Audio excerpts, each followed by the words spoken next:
and arete are faded with use. It seems to control the large crane above. A container is attached to its hook block. Elysium on, PT12 off.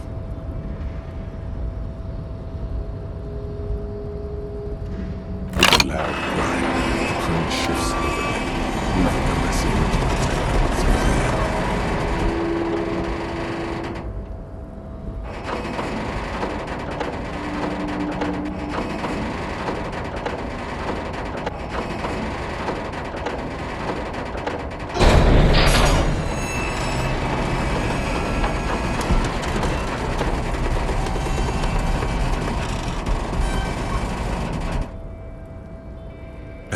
With a surprisingly quiet thunk, the crane places the container down. The harbor sleeps as the strike rages in the distance. The crane can rest again, now that its purpose has been fulfilled. Moving this container, of course. For this purpose it was built. For this purpose it has acted, and now it will rest. I can't see how that was worth the ruckus, except for seeing the crane in action, which I admit was satisfying.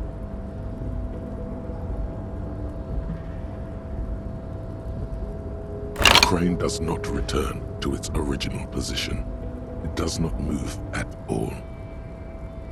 No screech of metal when you push the button this time, only silence as the crane remains in its state of dormancy.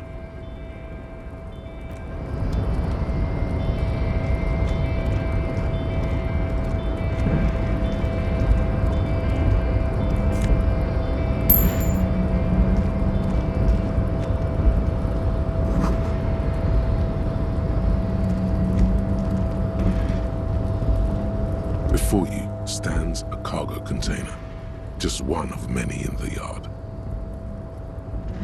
You do? Because I don't. There are a million containers here. Why are you fixating on this one?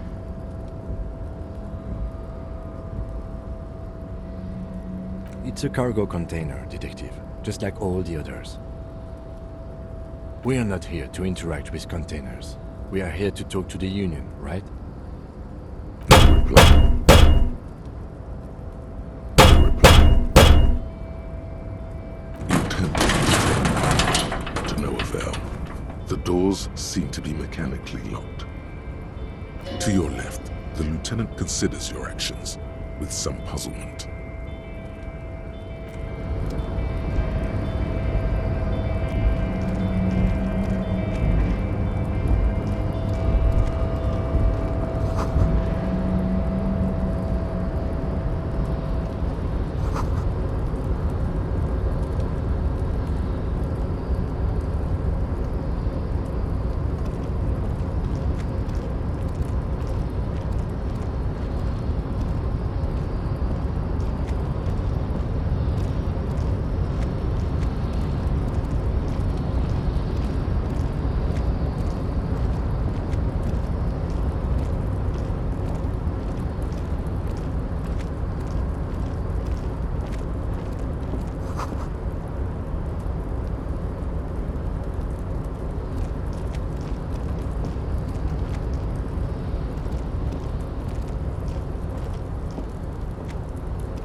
We should think about calling it a day, maybe.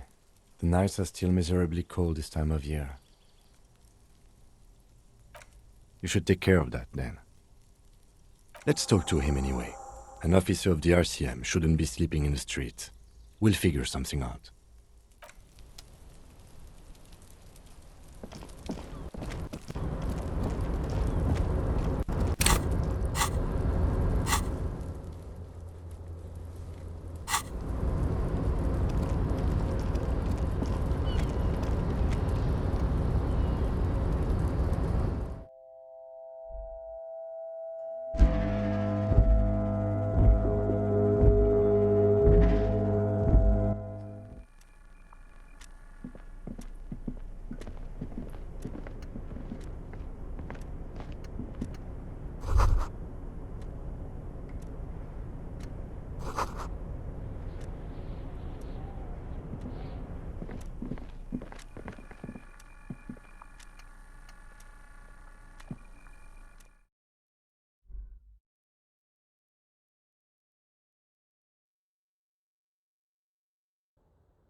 watchman's booth.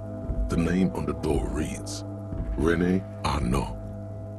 Listen, it's okay to take a few minutes to yourself. Sit down and have a breather.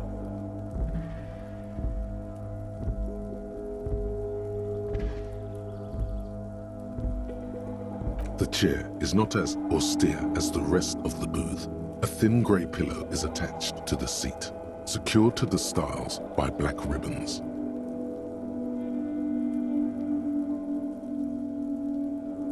Stale air floods through your nostrils.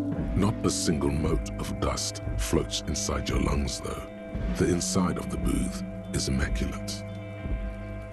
The drawers are empty, save for old timesheets and receipts. One small box, however, does hold some cheap painkillers. They are slightly out of date.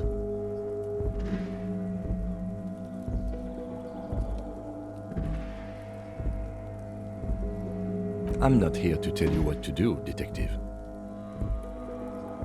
You take the painkillers. They are yours now. Oh boy, where to start? Elevated risk of dementia, mini strokes, Prophet's disease, sudden death, hair death, erectile malfunction, critical flatulence, watery blood, black mucus, uncontrollable weeping, increased sensitivity to La Opera, inoperable joint disorder, total spinal collapse. Maybe this was a bad idea. You stand and exit the booth. If you must. But please hurry. We are pretty easy to spot up here. Nothing incriminating catches your eye. The cabinets are clean and their sparse contents meticulously organized. There's a framed photograph on the table. It's a black and white photo of a young couple out in a street fair. The man, René, is dressed in a Royal Carabinieri uniform. The girl is young and very pretty. She is smiling playfully at the camera. Why did you take that picture of René?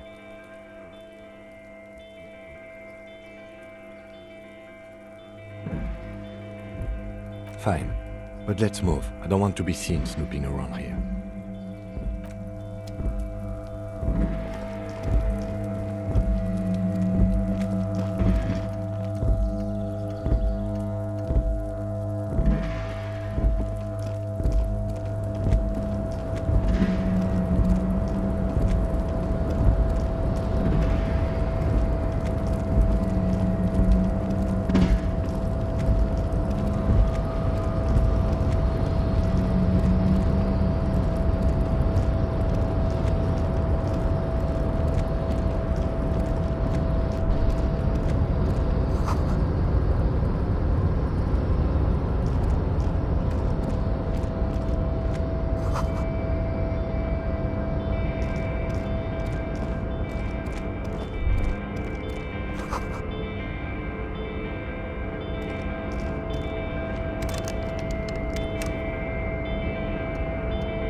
The lyrics to this container song are being made up as he goes along.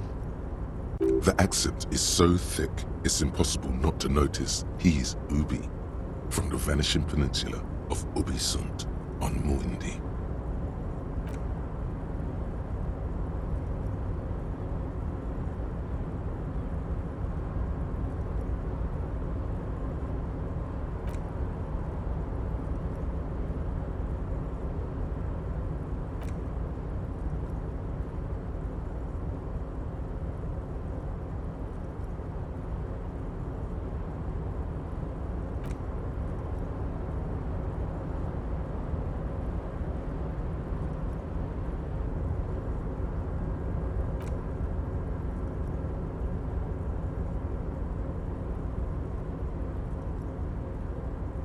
Oh yes, born and raised in Irish, mister. Mum had to leave my dad after he got a bit violent. Took us here to the new world. I was about 10 then, too old to lose my accent then.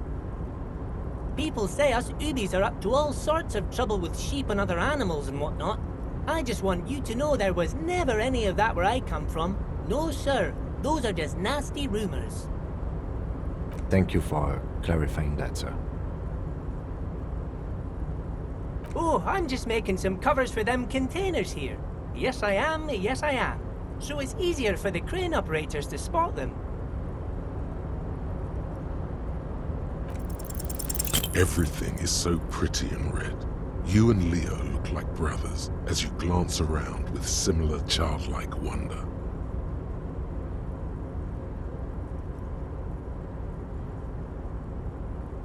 Sure is, mister. Sure is. Really livens up the place. Yes it does, yes it does. I had to break this bonding moment, but the red containers mean they are replacing the company livery with the union livery, which means this strike isn't gonna stop anytime soon. Oh, most of the guys are down at the gates, keeping the scabs from coming in. We're on a strike. The whole union is. You don't have to work when you're on strike. Ha! We haven't worked for 2 months now. So no one is working? Not everyone is down there, of course. Mr. Evrard is in his office, where he always is. And Jean-Luc is guarding the gate. But Titus and his boys got into some drunken trouble and Evrard sent them on a nice vacation. For a week or so.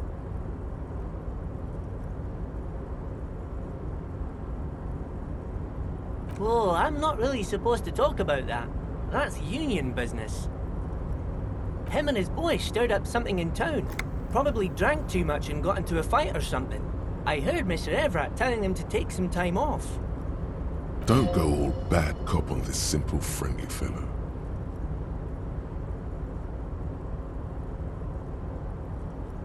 I guess the boys got a bit too rowdy and had to let out some steam. I don't really know the details. That's just how boys are, you know. I haven't been in a fight since I was in middle school. Easy, Leo. Let's keep this on the hard ease. Look at him. It's not gonna be anything useful anyway. Don't fight it. Better to go with the flow. Too late. Leo's mouth is still moving and the words are spewing forth. Words, words, and look, even more words. This guy could go on till the end of days. Now he's talking about some drunk sawmill owner who, no, he already switched to a prized fishing rod he apparently owned at some point. You know what? Just cut in there with your questions. Yes, yes. Everybody needs a job, and this is mine. I'm Leonard, by the way. Leonard Bellick. But everyone calls me Leo. I'm like Mr. Everett's right-hand man when Mr. Edgar is out of town. And Mr. Edgar's right-hand man when Mr. Everett is away. Actually, Miss Beaufort is the right-hand man, but she's a lady. Who is this, Miss Beaufort? A real pretty lady with a skin like those Douai Sucre candy bars my missus likes so much. Them are real nice to suckle on once the dinner is done and me and the missus sit down beside the radio. But I can't listen to the radio all the time. There's so much to do around here and I'm always busy keeping things running here. Yes I am, yes I am. Yes, this place really seems to run like clockwork. Keep it up, Leo. Well, thanks a lot. Coming from you, it means a lot, really. Sometimes I feel some of the guys don't really get how much I bust my ass for them here. But you guys are alright. Oh, that one. That should be empty as far as I know. Lots of containers here have nothing in them. They're just waiting to be loaded up. Told you. Oh, you want Mr. Everett then? He's an awfully nice fellow, he is. Him and his brother are both nice fellows. They've lived their entire lives in this here neighborhood. Guys like Mr. Everett and Mr. Edgar, his brother, are real good guys. Made Martinez what it is today. Mr. Everett and Mr. Edgar and I went to the same school we did when we were boys. Oh, Mr. Everett is usually in his office, of course. But he already left for the day. He always leaves around 10 p.m. Bye-bye now.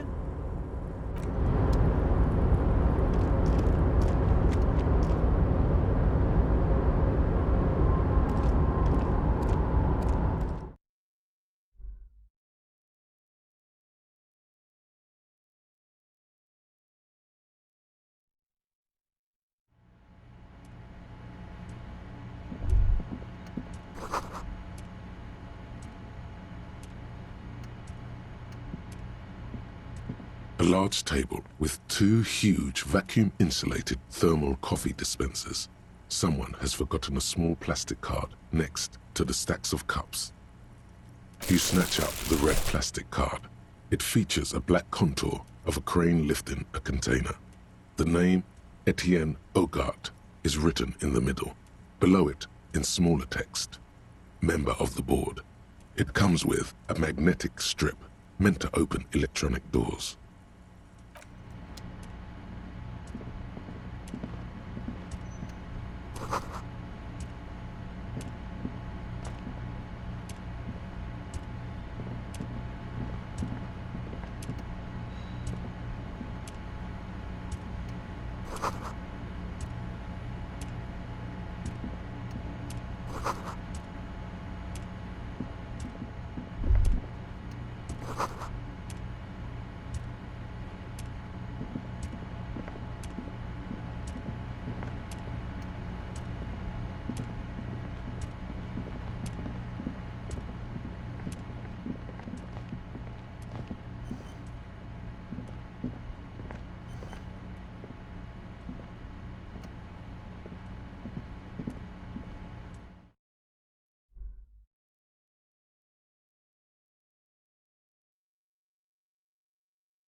Can I help you?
Can I help you? Yes. Have you got it?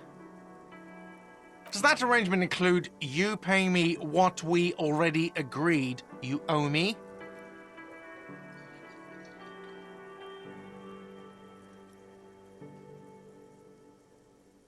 I understand your predicament as the manager. However, I feel I must remind you that we are here to conduct an important investigation that also affects your business. Forgive me for saying this, but your colleague seems more committed to drinking, and I mean no offense. It's really nothing personal. I just have to protect the interests of this establishment. Not until you bring me the money. Okay, I might have something in my motor carriage we can use when you're done here. Oh, Lieutenant, we're done here.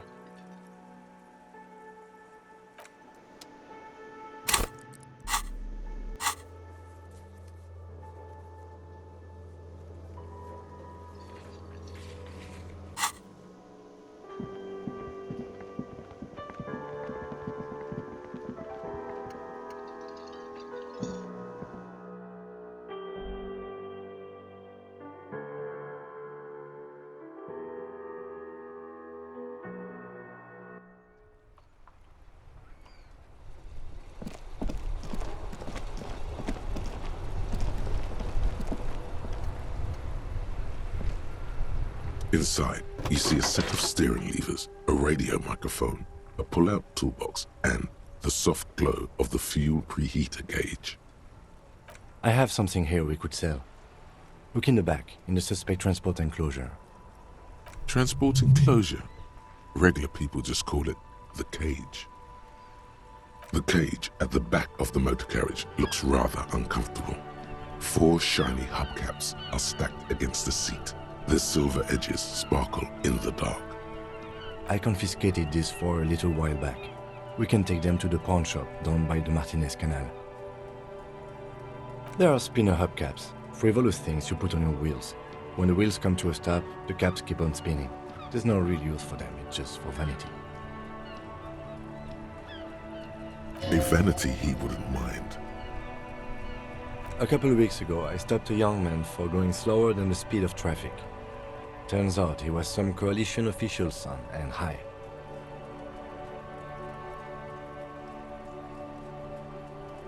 That they are. I was going to take them into evidence, but they weren't necessary for conviction. He never asked for them back.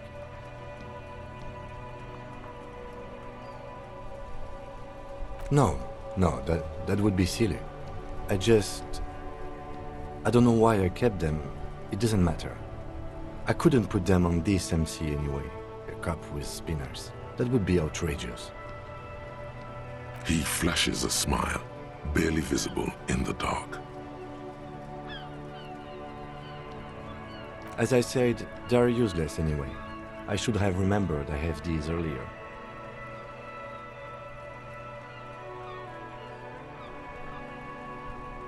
The lieutenant nods as you take the spinners.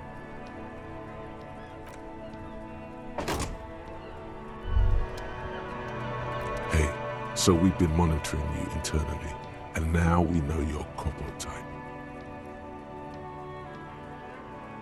Yes, guess what's yours? That is only a ludicrous daydream. Guess again. You're the sorry cop. The cop who's sorriest. Let's make it official then, shall we?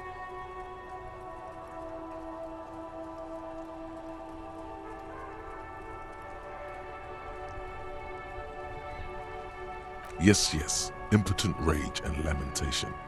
Let's wrap it up? Of course you are. It's okay.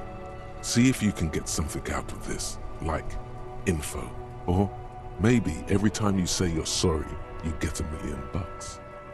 That won't happen.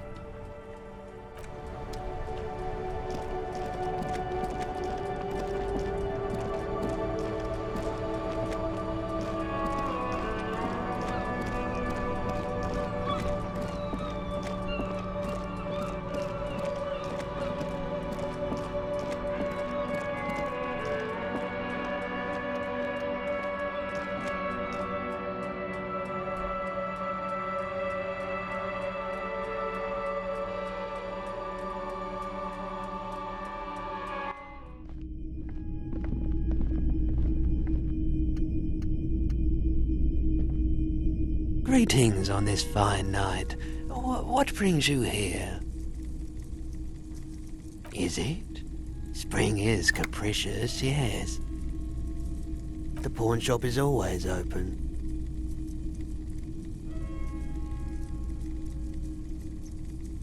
Yes, we'd like to sell these hubcaps. Roy takes the hubcaps from the lieutenant and inspects them. The spinners appear iridescent in the dancing light of his pawn shop.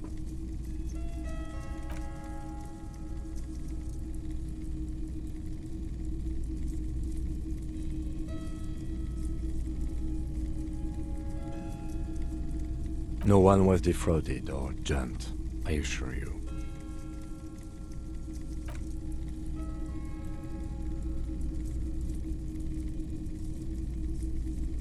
Thank you. Here's the 100 real you need for your bill. Do not waste it. The rest is for him, to compensate for the pain of being separated from his radiant spinners.